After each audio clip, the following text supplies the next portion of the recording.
So our next example is we are to balance an equation in acid solution.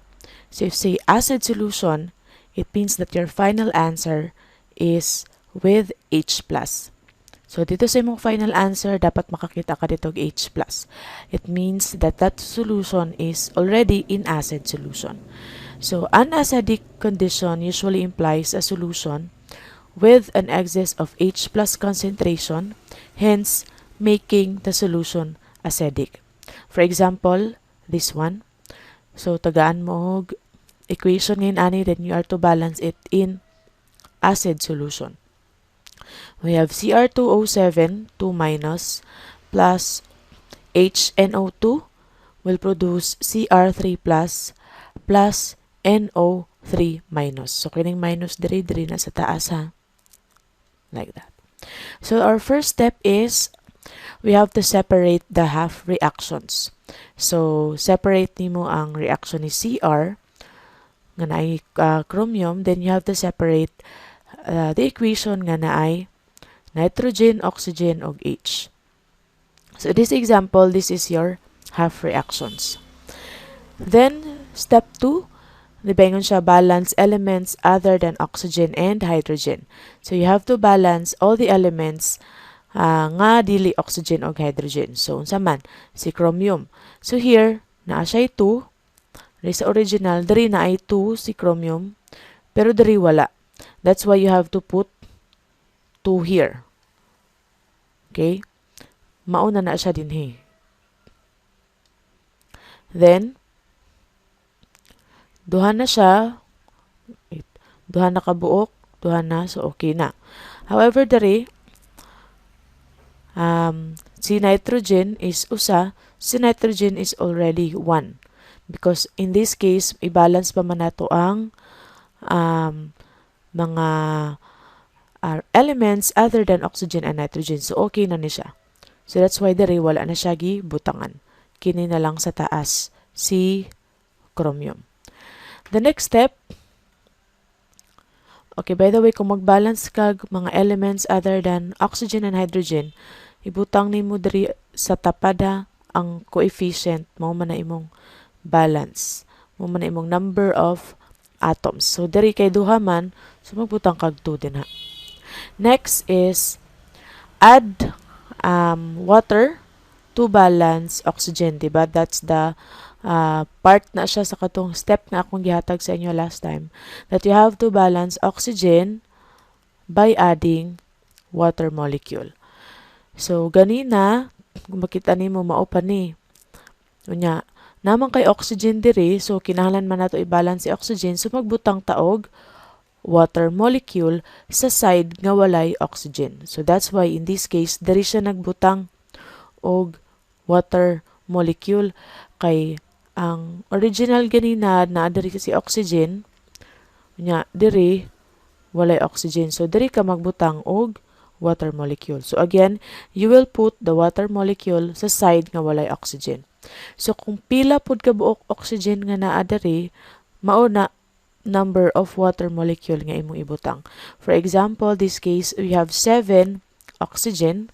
So, 7 water molecule po ang imong ibutang para mabalance ang number of oxygen.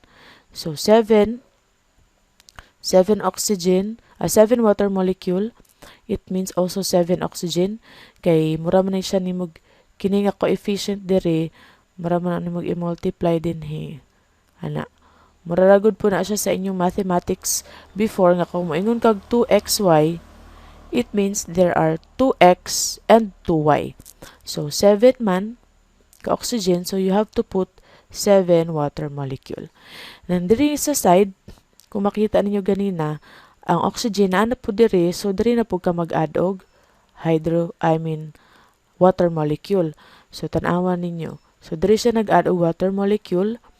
Then, diri nga side, kay tulo man ka buok oxygen, then diri kay duhara, sumao na makita ninyo niya, nag-add siya og isa ra ka H2O. Kay para 2 oxygen plus 1 oxygen equals 3 oxygen, which is balanced na diri nga side, nga 3 oxygen also. Sumao nang, kini ang iyang gibutang, usa ra pod ka water molecule. So, balance na ang imong oxygen. Next step is balance hydrogen by adding protons or H+. Diba? So, part again na siya sa katong step nga akong gihatag. So, ganina, humana na og balance sa oxygen. Karon i-balance na pod nato si hydrogen.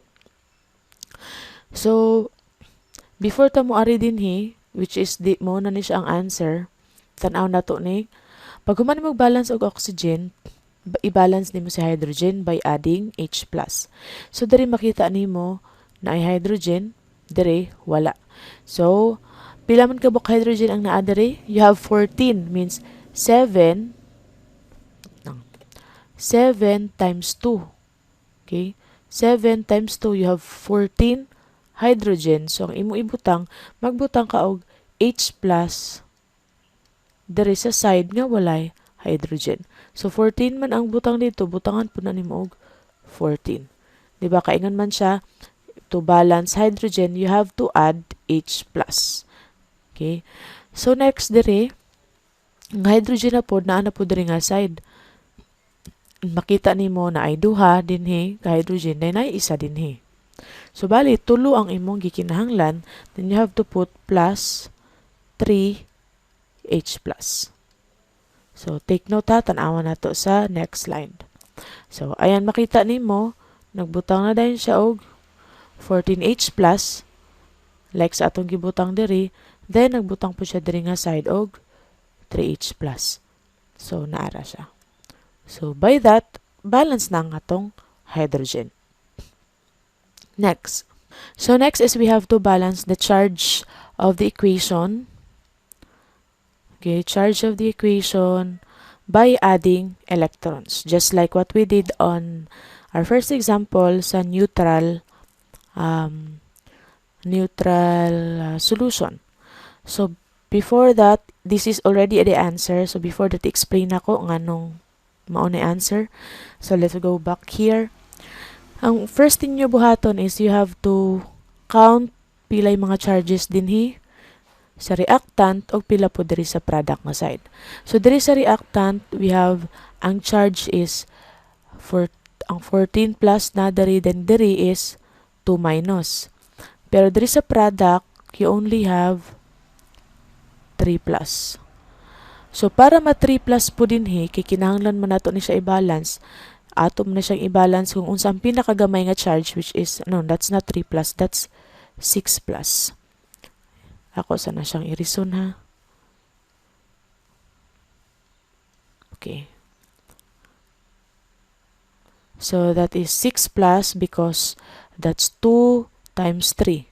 So, 6 plus. Dari pod 14 plus kay 14 times 1.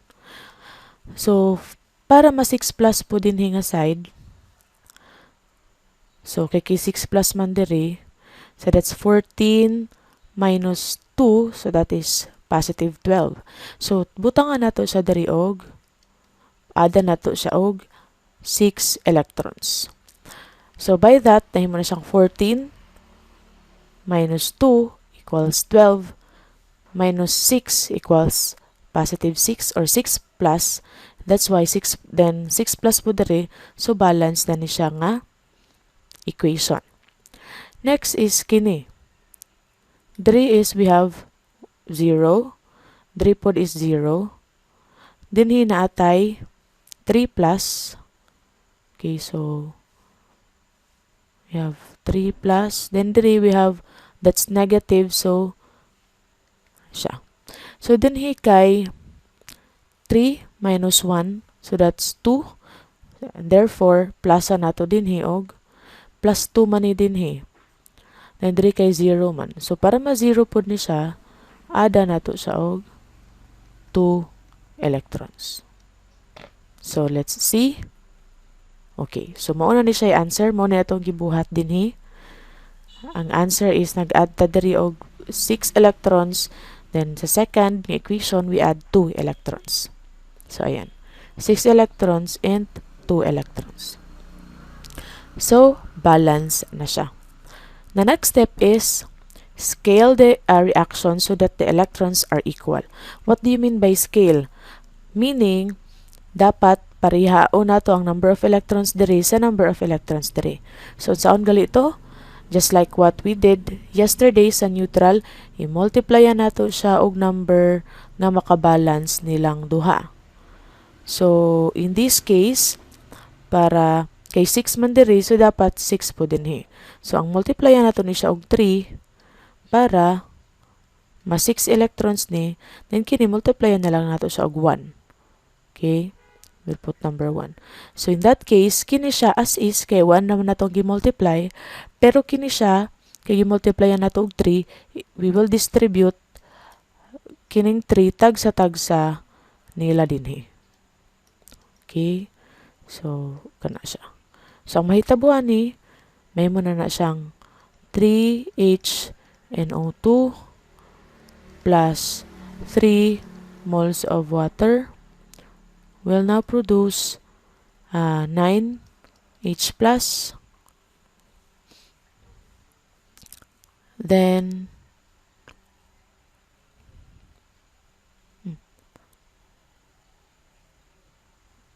9H plus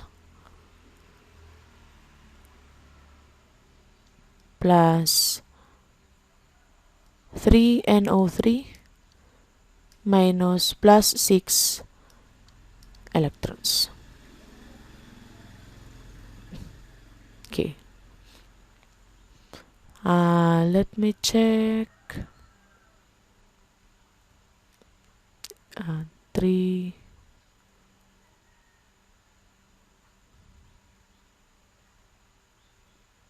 Okay. So, mao na siya outcome. Dara na siya. Si ganina ba HNO3, so mao na ni siya outcome. Dara. Kini siya nga portion is kini. Okay. So, gi-multiplyan man to nato. So, as you can see, 3. Okay. 3 water, 9H plus, then 3 NO3 minus, okay, and 6 electrons. Okay. Then kini siya, mao ni siya ang katong nasa taas kini. So giri-write ra na siya dinha. Okay. So as you can see, we already have 6 here and 6 here. So, kung pareha, di ba, we can cancel that out. Okay. And, unsa pa'y parehas? So, mayon siya nga, add reactions and cancel out common terms. So, maunang, i-cancel out na to ang common terms. Ganina ako na magi-cancel ang electrons. So, dari na to siya. You have to cancel out common terms. So, ang common dari is si electrons, 6. What else is common? Diri na kay 9 hydrogen plus sa imong product side, then sa reactant side you have 14H plus. So pag cancel out nimo, pwede naman nimo siya i-cancel out pag human nimo og add, or you can cancel out before nimo siya i-add. So in this case, this is the answer naman. In this case, we can cancel it out sa wala pa siya na-add. So, ang tan-awon lang nimo kay ang arrow. Where is the arrow?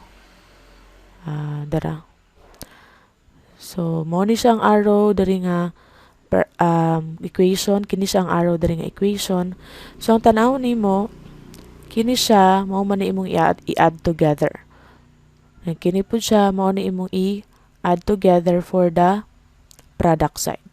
So, this is the reactant side. This is the product side. So, tan-awon nimo kung unsay pareha sa reactant, unsa po'y pareha sa product. So, pareha ni 6 electrons. So, cancel out na to ang 6 electrons. Tama po na siya dari. Other is, na siya H plus dari, na po siya H plus sa product. Sa reactant nga side, 14 man siya, dari 9. So, pwede tanggalon ako ang 9 din. Minusan ako og 9 din he. So, mabilin is pila na lang man. You have 5. Diba? 5 na lang. Or, kung maglibog mo nga ingon na naon ninyo, you can add it everything. So, diri gi-add man na niya daan. So, pwede nimo na siya gi-add. Let's say, for example, malibog man ko ma'am kung akong minusan daan sila nga wala pa na-add. Pwede ra gyapon na nimo buhaton. But, for this time, ato lang sang humanon eh. So, diri na apo kay 3H2O, din na kay 7H2O. So, kay gamay man eh, may kwaon na to ng 3H2O, magwa po tag 3 din eh. So, ang mabilin diri kay, kwaon na to ni 4 na lang, 4H2O. Okay.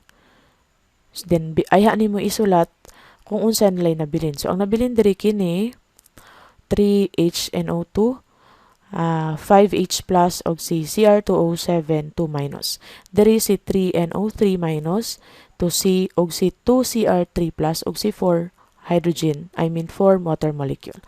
Pero as I've said earlier, maglibog ko nga i-add sila or i-cancel ang parehas nga wala pa sila na-add. So you can also add na lang first. So again, tan-awon gyapon nimo ang arrow kung kinsay reactant o kinsay product. So, pwede man i-add nimo, in this case, pwede nimo siya i-add like this. So, i-copy lang nimo kung unsay naa sa reactant tanan. So, 3HNO2, mao ni siya. Bago man, tulo ka water molecule, mao na siya. Dayon, si electron, mao na siya. 14H plus, mao na siya. Then, si Cr2O, 7 2 minus, mao na siya. So, kung bali, dili pa ka mag-cancel. So, imo lang siyang kapihon, si 9 hydrogen plus, 3NO3 minus, kapiyahon sa nimo tanan, pwede pod, para dili maglibog, 2Cr3 plus, kana, then 7 water molecule, mao na siya. So, pwede pod ingon anaon nimo, wait lang, wala. I will first erase ang nasa taas. Okay. So, para dili po ka maglibog, kung ganahan ka nga kapyahon lang siya sa tanan, pwede pod. Pero sa katong kabalo na, sa di ko ganahan magkapyahon, ma'am, gusto na ko diretso para dili ko daghag sulaton, pwede gihapon. So, pwede ninyo bahaton kung unsay mas sayon nga pamaagi para sa inyo ha. So, pili lang mo atong duha. So, kini, gikopy na. Pag humanana, the electrons cancel out as well as the 3 water molecules and 9 protons. This leaves the balance net reaction of. So this is now your final answer. So before ta mo ara dira, we are ato na siyang kay kini nakapi naman nato. So ato lang na siyang 1 by 1 nga i-cancel out. So let me erase first that one. Then okay. So, let's now cancel out. If nahuman na mag-copy, 6 electrons. 14H plus. So, dari kay pila to ka H plus 9. Cancel out 9. Kay 14 minus 9. So, of course, ma-0 din he. Sa mabilin dari is 5 na lang. So, 5H plus. What else? We have 3 moles of water molecule. Then, there is 7. So, of course, 7 minus 3.